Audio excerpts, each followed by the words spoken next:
ಇರಾನ್ನ ಸರ್ವೋಚ್ಚ ನಾಯಕನಾದ. ಹಾಗಾದ್ರೆ ಆತನಿಗೆ ಎಲ್ಲಿ ಈಗ ಟ್ರೀಟ್ಮೆಂಟ್ ಕೊಡಲಾಗ್ತಾ ಇದೆ? ಬಹಳಷ್ಟು ವಿಚಾರಗಳು ಬೆಳಕಿಗೆ ಬರ್ತಾ ಇದೆ.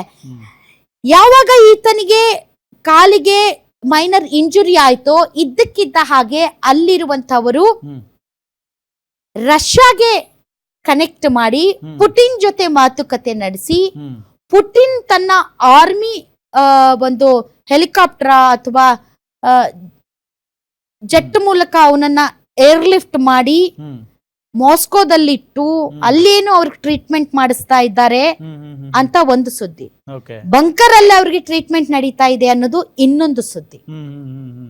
ಸೊ ಇಂತಹ ಸಂದರ್ಭದಲ್ಲಿ ಮೊಸ್ತಬಾ ನಿಜಕ್ಕೂ ಕೂಡ ಇಲ್ಲಿಯವರೆಗೆ ಸಾರ್ವಜನಿಕವಾಗಿ ಬಂದೇ ಇಲ್ಲ, ಮುಖನೇ ತೋರಿಸಿಲ್ಲ.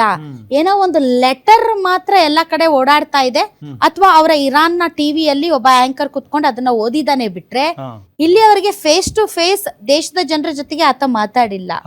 ಹೀಗಾಗಿ ಆತ ಬದುಕಿದಾನ ಇಲ್ವಾ ಅನ್ನೋದ್ರ ಬಗ್ಗೆ ಸಿಕ್ಕಾಪಟ್ಟೆ ಸಂದೇಹಗಳಿವೆ. ಟ್ರಂಪ್ ಕೂಡ ಹೇಳಿದ್ದಾರೆ, ಇಲ್ಲ ಆತ ಬದುಕಿಲ್ಲ, ಒಂದು ವ್ಯಾಕ್ಯೂಮ್ ಇದೆ, ಅಲ್ಲಿ ಯಾರು ಕೂಡ ಒಂದು ನಿರ್ಧಾರಗಳನ್ನ ತೆಗೆದುಕೊಳ್ಳುವಂತ ಶಕ್ತಿ ಇರುವ ಯಾವ ನಾಯಕನೂ ಇನ್ನೂವರೆಗೆ ಬದುಕಿಲ್ಲ ಅಂತ.